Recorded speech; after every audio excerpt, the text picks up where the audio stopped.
आपने अक्सर सूर्यास्त के बाद आकाश में 1 या 2 चमकते बिंदु देखे होंगे। कितना अच्छा लगता है उन्हें देखना, लेकिन बाद में इनकी संख्या बढ़ती जाती है।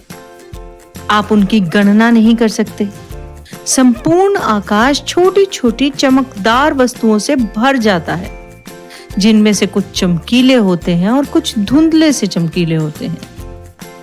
ऐसा प्रतीत होता है मानो आकाश में हीरे जड़ दिए गए हों। लेकिन अगर आप ध्यान से देखोगे तो आप पाओगे कि इनमें से कुछ ही टिमटिमाते हैं, काफी टिमटिमाते नहीं हैं। आप पूर्ण चंद्रमा को लगभग 1 महीने में 1 बार ही देख सकते हो। यह पूर्ण चंद्रमा वाली रात पूर्णिमा होती है। 15 दिन के बाद आप इसे नहीं देख सकते। यह नए चंद्रमा की रात्रि अमावस्या होती है। क्या आपको इस बात पर आश्चर्य नहीं होता कि हम दिन के समय चंद्रमा एवं इन सभी छोटी चमकीली वस्तुओं को नहीं देख पाते? ऐसा इसलिए होता है क्योंकि सूर्य के अत्यधिक तेज प्रकाश के कारण रात के समय चमकने वाली वस्तुओं को हम दिन में नहीं देख पाते। सूर्य, चंद्रमा तथा वे सभी वस्तुएं जो रात के समय आसमान में चमकती हैं, खगोलीय पिंड कहलाती हैं। कुछ खगोलीय पिंड बड़े आकार वाले तथा गर्म होते हैं। ये गैसों से बने होते हैं। इनके पास अपनी ऊष्मा तथा प्रकाश होता है, जिसे वे बड़ी मात्रा में उत्सर्जित करते हैं। इन खगोलीय पिंडों को तारा कहते हैं। आप जान के हैरान होंगे, परंतु सूर्य भी एक तारा है। रात के समय चमकते तारे सूर्य के समान ही हैं, लेकिन हमसे बहुत अधिक दूर होने के कारण हम लोग उनकी ऊष्मा या प्रकाश को महसूस नहीं कर पाते तथा वे अत्यंत छोटे दिखाई पड़ते हैं। रात्रि में आसमान की ओर देखते समय आप तारों के विभिन्न समूहों द्वारा बनाई गई विविध आकृतियों को देख सकते हैं। ये नक्षत्र मंडल कहलाते हैं। उर्सा मेजर या बिग बियर इसी प्रकार का नक्षत्र मंडल है। बहुत आसानी से पहचान में आने वाला नक्षत्र मंडल है सप्तऋषि। जैसे कि शब्द से ही पता चलता है, 7 तारों का समूह। सप्तऋषि में एक सबसे ज्यादा चमकने वाला तारा ध्रुव तारा होता है, जो कि आप इस चित्र में भी देख सकते हैं। ये उर्सा मेजर का भाग है। प्राचीन समय में लोग रात्रि में दिशा का निर्धारण तारों की सहायता से करते थे। उत्तरी तारा उत्तर दिशा बताता है। इसे ध्रुव तारा भी कहते हैं। कुछ खगोलीय पिंडों में अपना प्रकाश एवं ऊष्मा नहीं होती है। वे तारों के प्रकाश से प्रकाशित होते हैं। ऐसे पिंड ग्रह कहलाते हैं। पृथ्वी एक ग्रह है। यह संपूर्ण प्रकाश सूर्य से प्राप्त करती है। पृथ्वी को बहुत अधिक दूरी से देखने पर यह चंद्रमा की तरह चमकती प्रतीत होती है। आसमान में दिखने वाला चंद्रमा एक उपग्रह है। यह हमारी पृथ्वी का सहचर है तथा इसके चारों ओर चक्कर लगाता है। हमारी पृथ्वी के समान 7 अन्य ग्रह भी हैं, जो सूर्य से प्रकाश एवं ऊष्मा प्राप्त करते हैं। उनमें से कुछ के पास अपने चंद्रमा भी हैं। आप अपनी स्क्रीन पर सूर्य और उसके 8 ग्रह देख सकते हैं। सबसे पहला ग्रह है बुध। सूर्य के चारों ओर एक परिक्रमण 88 दिन में लगाता है। अपने अक्ष पर घूर्णन 59 दिन में लगाता है।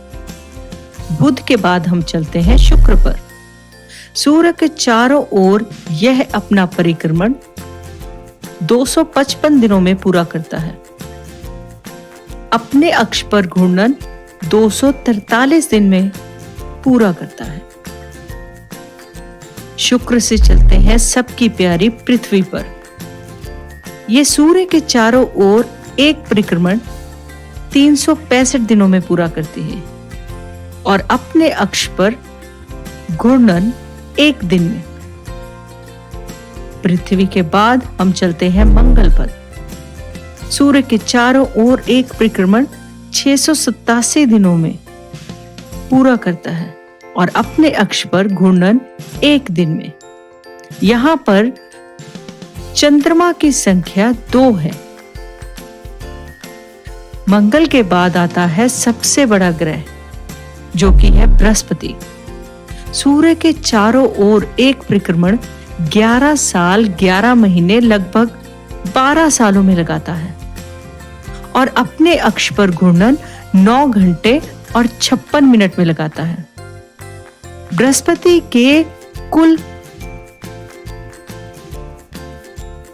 के बाद आता है शनि। यह सूर्य के चारों ओर एक परिक्रमण 29 साल 5 महीने में लगाता है और अपने अक्ष पर घूर्णन 10 घंटे और 40 मिनट में। शनि के पास कुल गौर करें तो सौरमंडल में सबसे अधिक चंद्रमा वाला ग्रह शनि ही है। शनि के बाद आता है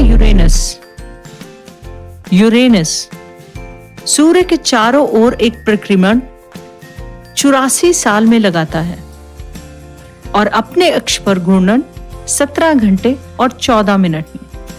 यूरेनस के पास चंद्रमा की संख्या। अब आता है सौरमंडल का आखिरी ग्रह नेपच्यून। सूर्य के चारों ओर एक परिक्रमण यह 164 सालों में लगाता है और अपने अक्ष पर घूर्णन 16 घंटे में। नेपच्यून में कुल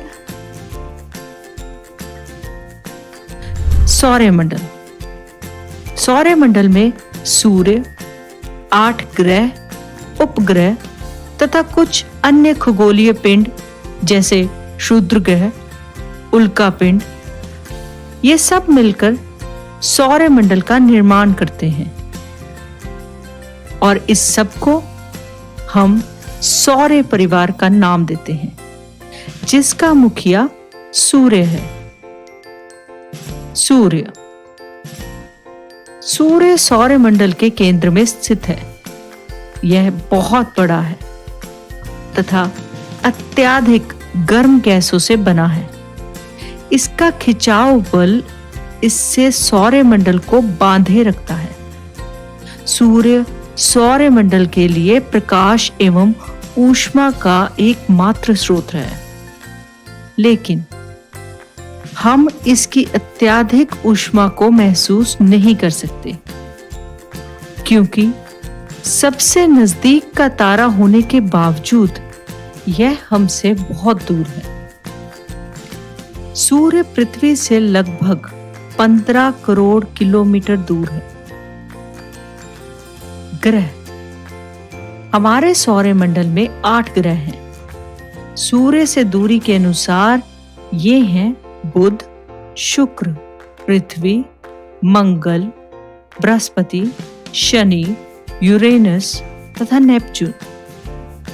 सौरमंडल के सभी 8 ग्रह सूर्य के चक्कर लगाते हैं। ये रास्ते दीर्घ वृत्ताकार में फैले हुए हैं। ये कक्षा कहलाते हैं।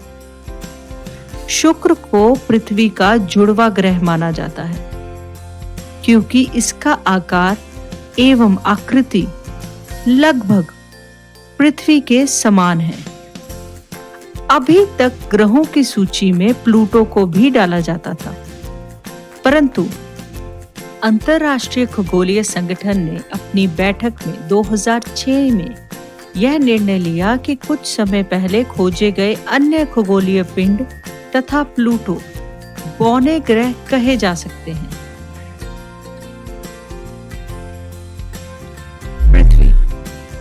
सूर्य से दूरी के हिसाब से पृथ्वी तीसरा ग्रह है।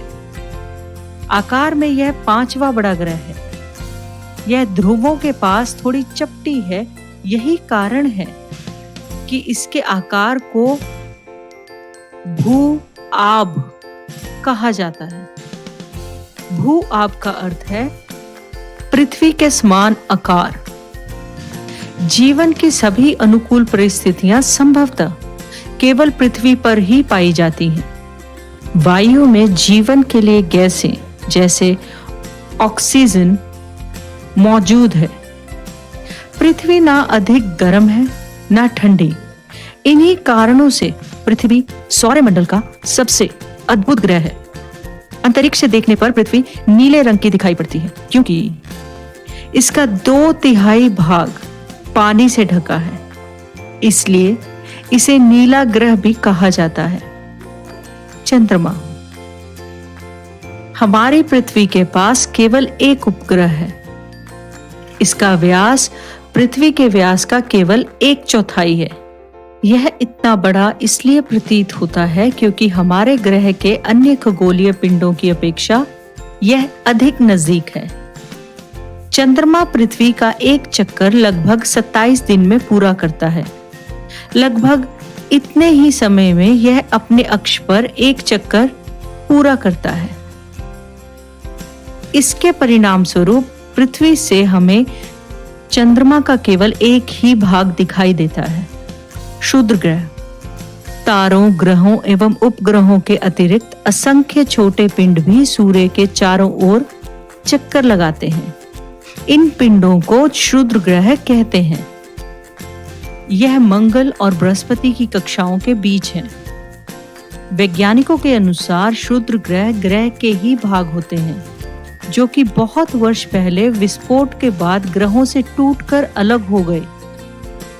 उल्कापिंड। सूर्य के चारों ओर चक्कर लगाने वाले पत्थरों के छोटे छोटे टुकड़ों को उल्कापिंड कहते हैं। कभी कभी ये पृथ्वी पर भी गिर जाते हैं। इस प्रक्रिया के दौरान वायु के साथ घर्षण होने के कारण ये गर्म होकर जल जाते हैं। कभी कोई उल्कापिंड पूरी तरह जले बिना ही पृथ्वी पर आ जाते हैं, जिससे धरातल पर गड्ढे बन जाते हैं। क्या आपने तारों वाले खुले आकाश में एक ओर से दूसरी ओर तक फैली चौड़ी सफेद पट्टी कभी देखी है? एक चमकदार रास्ते को देखा है? यह लाखों तारों का समूह है। यह पट्टी आकाश गंगा है। इस प्रकार लाखों आकाश गंगाएं मिलकर ब्रह्मांड का निर्माण करती हैं। चलिए अब हम जानते हैं कि हम अभी तक क्या सीखे। अगर हमें ये जानना हो कि ग्रह और तारे के बीच क्या अंतर है तो हम क्या कहेंगे? ग्रह के पास अपना प्रकाश तथा ऊष्मा नहीं होती, वहीं तारे के पास अपना प्रकाश तथा ऊष्मा होती है। ग्रह